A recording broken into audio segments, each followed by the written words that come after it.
Hey everyone, I just thought I'd jump on here and show you guys the process for making my note cards.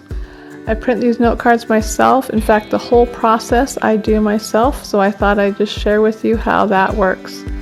The cards are printed on a heavy cardstock, and in the sets of cards is included the envelopes, so all you need is a stamp and just to write what you like in it. I print and then I cut each one of the cards individually. I fold them and I stamp them with my business name and my website on the back.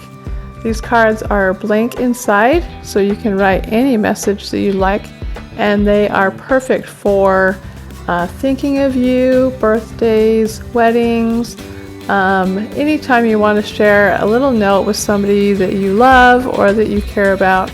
These cards work great. I've even used them for weddings and all sorts of things.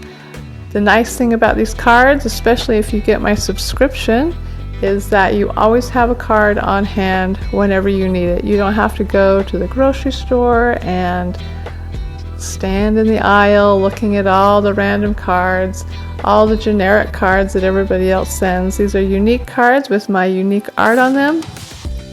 Most of the pictures I paint, I make into cards at the very least. I also do a lot of other things with them, like prints, mugs, water bottles, towels. There's a whole variety of things, and you can check all those things out on my website. Here I'm packaging 8 packs, all of the same cards, but you can also get variety packs, as well as, again, that subscription.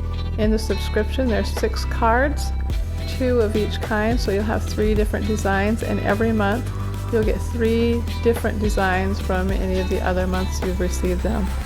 This subscription makes a great Christmas present.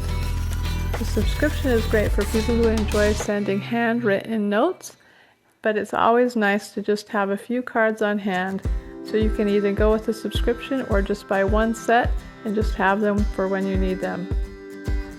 If you're interested in either just grabbing a pack just to have on hand, or you want to check out the subscription options, not just for note cards, but for the other things that I have, you can go to my website at stephanieritchieart.com, and you can find that link in the description below.